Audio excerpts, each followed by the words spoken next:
Hai guys, di sini saya akan mereview mata kuliah pengantar ilmu ekonomi dengan materi ekonomi makro.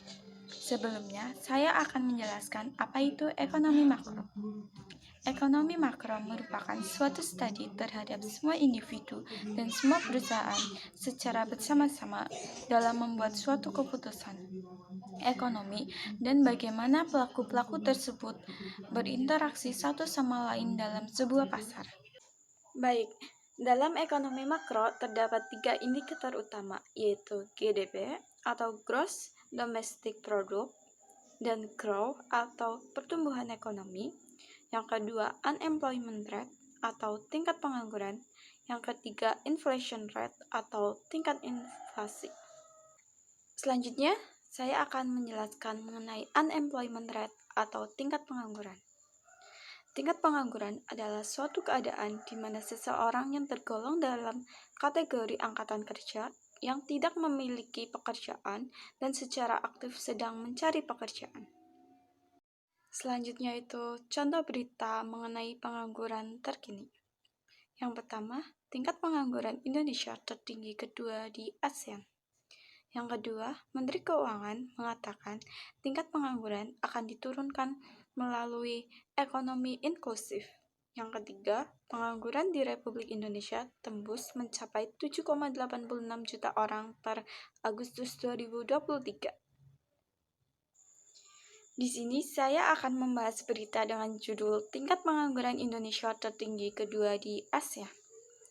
Berdasarkan data trading ekonomi, Indonesia adalah negara dengan tingkat pengangguran tertinggi kedua di Asia Tenggara tahun ini.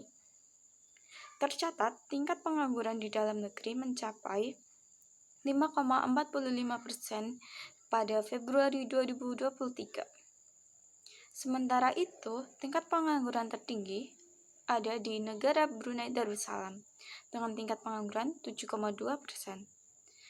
Lalu, tingkat pengangguran terendah ada di negara Kamboja dengan tingkat pengangguran 0,36%. Selanjutnya, saya akan menjelaskan mengenai peran pemerintah untuk mengurangi tingkat pengangguran di Indonesia.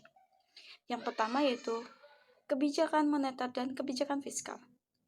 Kebijakan moneter dapat mengurangi tingkat pengangguran dengan memangkas suku bunga untuk mendorong agregat.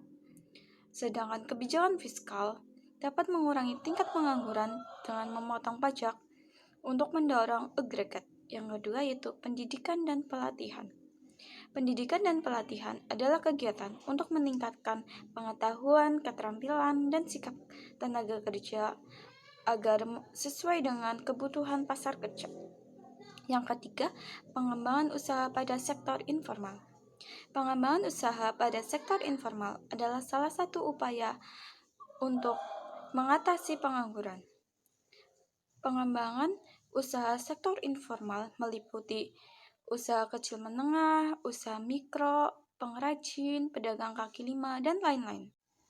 Yang keempat yaitu penempatan tenaga kerja Indonesia di luar negeri.